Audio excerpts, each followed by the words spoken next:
cellular organization. It is the smallest living unit and is capable of. A cell is the lowest level of cellular organism. It is the smallest living unit and is capable of performing all the functions. A cell is the lowest level of cellular organization. It is the smallest living unit and is capable of performing all. A cell is the lowest level of cellular organism. A cell is the lowest level of cellular organism. A cell is the lowest level. यार आज दिमाग काम क्यों नहीं कर रहा है? Shit यार, कल साइंस का टेस्ट है और मैंने कुछ पढ़ा ही नहीं है। रोहन, अगर इस बार 90% से कम मार्क आए ना तो तुम्हारा मोबाइल भूल जाना। इसी हिसाब से पढ़ाई करूं, ओके?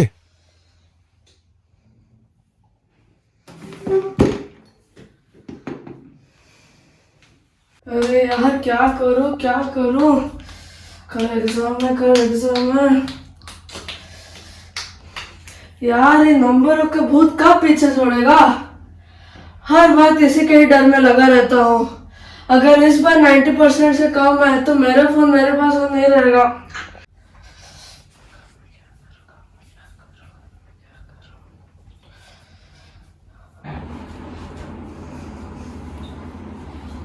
क्या हो गया छोटे? इतनी रात को क्या जंग लड़ रहा है? प्लीज भैया, आप मुझे परेशान मत करो। आप नहीं समझोगे। कल मेरा टेस्ट और मेरा दिमाग बिल्कुल खाली है। अगर इस बार 90% नहीं है तो मेरा फोन मेरे पास नहीं रहेगा। तुम्हें फोन खोने का डर है या अभी तक कुछ पढ़ा ही नहीं किया उसका डर है? दोनों भैया, मुझे मेरा फोन भी प्यारा है और पापा का खुश भी रखता है। सब लोग कहते हैं अगर टॉपर नहीं बने तो लाइफ पूरी बेकार है। ये मेरे ऊपर दबाव डालता है। चल बैठ, आराम से बैठ।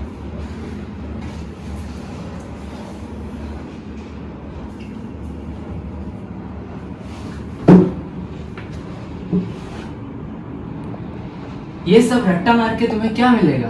नंबर भैया, नंबर मिलेंगे। पापा तो सिर्फ नंबर देखते हैं, उससे आगे कुछ उनको सोचता ही नहीं। मैं समझता हूँ, पापा इसीलिए तुम पे जोर देते हैं क्योंकि हमारा सिस्टम ही यही सिखाता है। पर मैं एक बात तुम्हें आज बताता हूँ, जिंदगी में याददाश्त से ज्यादा समझना जरूरी है। तुम्हें पता है, तुम्हारा ये जीनियस भाई भी कभी रट्टा मारकर टॉप किया करता था। पर जब एक इंटरव्यू में मुझे मेरे बारे में पूछा गया तब मैं पूरा ब्लैंक हो गया। क्यों भैया, क्या हुआ? क्योंकि मैं पूरा दुनिया को पढ़ लिया था, पूरा दुनिया को समझ लिया था, पर मैं खुद को भूल गया था। मुझे क्या पसंद है, मुझे क्या नहीं पसंद है, मैं क्या सोचता हूँ, ये सब मैं भूल गया था। ये रटने की बीमारी मेरी सोचने समझने की शक्ति को कहीं दबा दिया था।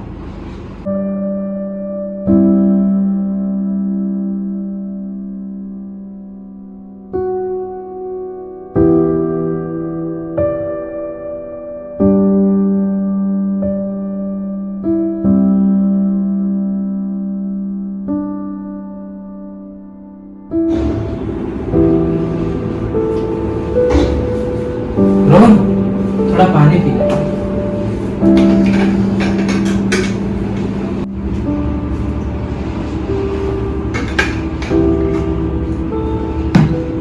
भैया, क्या मैं इतना कमजोर हूँ? मुझे कुछ हादसे से याद क्यों नहीं रहता? नहीं रोहन, तुम कमजोर नहीं हो, तुम स्ट्रांग हो। तुम इतने दबाव में भी कोशिश कर रहे हो, पर तुम्हारा दिशा गलत है। तुम एक ऐसे दीवार को धक्का दे रहे हो जो थोड़ी भी नहीं हिल रहा। तो मैं क्या करूँ? आप ही बता दो। पहले ये रटना बंद करो, अभी इसी वक्त। लेकिन कल तो मेरा टेस्ट है। इसीलिए तो कह रहा हूँ, रटना बंद करो और पढ़ना शुरू करो। पढ़ना? मुझे तो कुछ समझ ही नहीं आता। मैं हूं ना, मैं समझाऊंगा, पर इस बार नंबरों के लिए मत पढ़ना, समझने के लिए पढ़ना। अगर समझ के पढ़ोगे तो अपने आप याद रहेंगे। ठीक है भैया। तो बता, क्या डाउट है? चल बता।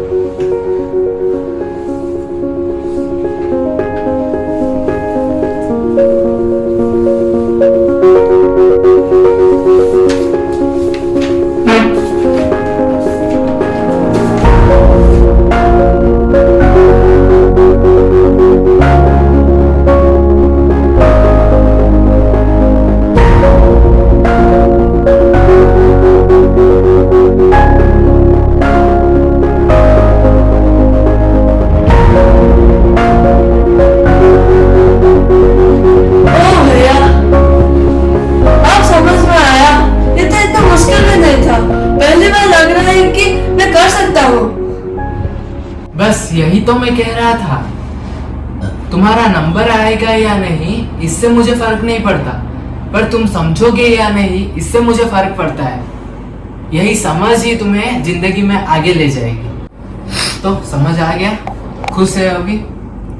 ओके, तो चल मैं तुझे एक चीज दिखाता हूँ। सब पैक कर, सब बुक्स पैक कर।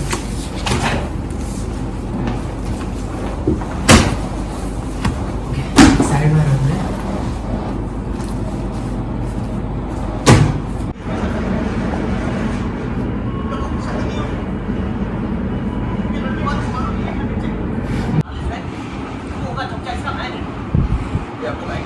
नहीं, मैं बीच में लाइन बना रहा हूँ क्योंकि मुझे मेरी फैमिली को सपोर्ट करना है।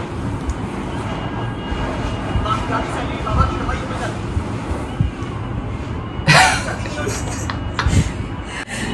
खाने से एक साथ में कितनी सारी जरूरत होती लेकिन मजा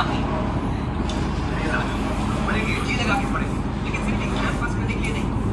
किसी महापुरुष ने कहा कि कामयाब होने के लिए नहीं, काबिल होने के लिए पढ़ो। सक्सेस के पीछे मत भागो, एक्सेलेंस का पीछा करो। सक्सेस तुम्हारे पीछे है। किस नाम पर हमारा छोटा सा कुछ समझा?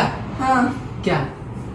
कि हमें सक्सेस के पीछे नहीं दौड़ना चाहिए, हमें एक्सीलेंस के पीछे दौड़ना चाहिए। अगर एक्सीलेंस के पीछे दौड़ेंगे तो सक्सेस झट मार के आएगा।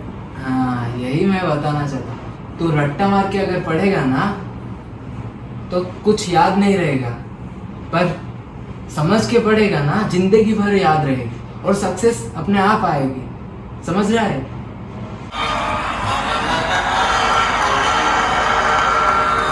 आदरणीय सभापति महोदय, अतिथि विशेष शिक्षण मंत्री श्री R.D. त्रिपाठी जी, माननीय शिक्षकगण और मेरे प्यार साथी, आज अगर ऐसी आसमान की बुलंदी को छू रहा है तो उसका श्रेय सिर्फ एक इंसान को जाता है, श्री वीरू सहस्त्रबुद्धे। वो तो रहे हैं पर शक हमारे हैं।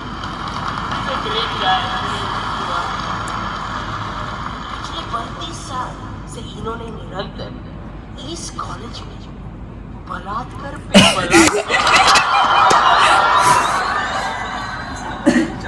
चमत्कार किया है। उम्मीद है आगे भी करते रहेंगे। आश्चर्य होता है कि एक इंसान अपने जीवन काल में इतनी बलात्कार कैसे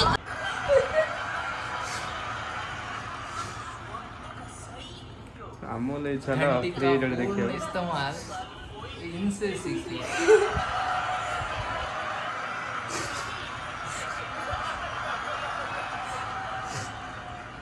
आज हम सब छात्र यहाँ हम देश विदेश फैल जाएंगे। वादा है अब से जिस देश में होंगे वहाँ कि हमें दर्द होता सभी के। कर क्या समझ में आया? कि हमें रट्टा नहीं मारना चाहिए और चीजों को समझना चाहिए। रट्टा मारोगे तो चतुर की तरह बलात्कार करते रह जाएंगे। तो सोच समझ के पढ़ो। रट्टा मारोगे तो चतुर की तरह। चतुर इसका हिंदी मीनिंग उसे पता नहीं था और रट्टा मार के चला गया, इसीलिए उसका ये हाल हुआ। तो तुम भी रट्टा मारोगे तो ऐसे होगा, सोच समझ के पढ़ोगे तो जिंदगी भर काम आएगा। समझ गए? हाँ। रट्टा मारोगे तो नंबर तो आ जाएंगे, क्या तुम समझ पाओगे खुद को? रट्टा मारना आसान है, समझना थोड़ा मुश्किल, पर जिंदगी उसी से बनती है। जिंदगी सिर्फ याद रखने से नहीं, समझने से जीती जाती है।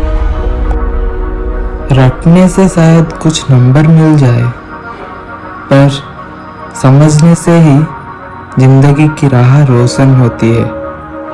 हर नंबर के पीछे एक कहानी होती है। ये कहानी उन बच्चों की जो चुपचाप लड़ रहे हैं,